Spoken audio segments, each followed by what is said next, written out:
Hey, what's going on? I'm Matt O'Leary back with another video, and today's topic is going to be Trent Williams and if the New York Jets should trade for him. But before we get started, I just wanted to mention that you can follow me on social media at Matt O'Leary NY on Facebook, Twitter, Instagram, TikTok, all that fun stuff. Pretty much anywhere you can get social media content, you can find me at Matt O'Leary NY. Also, if you haven't already, please make sure to subscribe to the Just Jets podcast. It's my new project that I'm working on. If you are not subscribed here already, please make sure to do that. I drop episodes on YouTube and pretty much anywhere else you can download a podcast. No guests this week, just doing questions, focusing very heavy on the listener experience. So please make sure to call in and get your questions in at 631-517-0782, and let's get after it. So let's get into today's topic, shall we? Trent Williams is 32 years old and did not play at all for the Washington Redskins last year. He sat out, did not want to play for the Washington Redskins, and you could kind of understand that as that organization has turned into a dumpster fire thanks to Dan Schneider. He wants out. The Redskins said that he is going to be traded, and the Jets are potentially one of the suitors. So I'm trying to answer the question, should the Jets make this move? And what is it going to cost? For context, he has a $14.5 million cap hit this upcoming year, and then as a free agent, this would essentially be a stopgap solution at left tackle. He is an upgrade from Calvin Beachum. Does that necessarily mean that you would be able to trade for him and then forget about drafting offensive lineman in the draft? Probably not, but it would definitely help improve for 2020. That much is definitely guaranteed. If you want to look over the last 3 years that he played, so 2016, 17, and 18, his Pro Football Focus grades were rather solid. He had a 75.6, an 82.6, and then a 92.7 Pro Football Focus grade over that 3-year span, which is really solid. That makes him one of the elite left tackles in football. But at 32 years old, it gives you a little bit of concern, especially with the year off.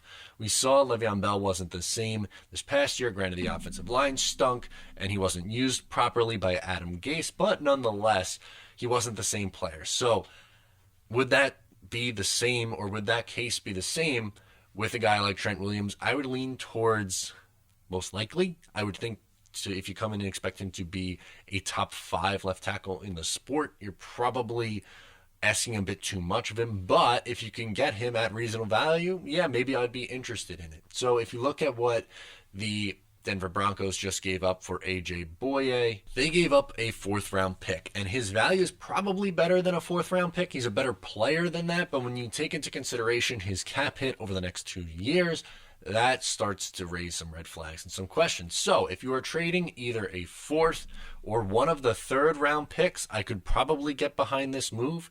A 1st, absolutely not. A 2nd, absolutely not. A 3rd, I would highly consider. A 4th, I would do. And again, this would not be my only plan. I would still draft the best tackle available at 11 overall to flip on the right side. And you're probably just moving that player over to the left side after this 1 year from Trent Williams. At the end of the day, this is not a long-term solution, so if you don't want to do this, I completely understand. But if you're saying that I could get him for a 4th round, ideally, then yeah, I would probably do that for a 4th rounder. If you're getting into the 2nd round or above, no, I don't want any part of touching Trent Williams, and neither should you at his age and at that contract. It's just 1 more year. I understand that, and the Jets have to improve the offensive line position, but I think there are other ways to do that. Jack Conklin's going to get more money, sure, but he is a lot younger, and his ceiling's a lot higher. Maybe you just go and bring back a guy like Beachum and then draft somebody, put him on the other side, and then you spend big money at guard and center in free agency. I'm also cool with that plan. I think there's a lot of ways for Joe Douglas to do this, so he shouldn't pigeonhole himself into just trying to go all in on a guy who didn't play last year. But you have to get creative when building a roster, and if they do decide to give up a mid-round pick, a day 2 or 3 pick, for a guy like Trent Williams, I wouldn't be 100% opposed to the idea. I just don't want to go 2nd rounder, would prefer to go 4th, but probably would do a 3rd as well. This is not my preferred option, let me make that clear, but if Joe Douglas did this, depending on what else he does, I wouldn't 100% hate the idea. Let me know what you think in the comments down below. Thank you so much for tuning in today. Don't forget to subscribe, check out the podcast, leave a comment, follow on social media, all that fun stuff. I really appreciate all the love and support as we close in on 2,000 subscribers, which is really cool for me. Thanks so much. I'm Matt O'Leary. Talk to you next time.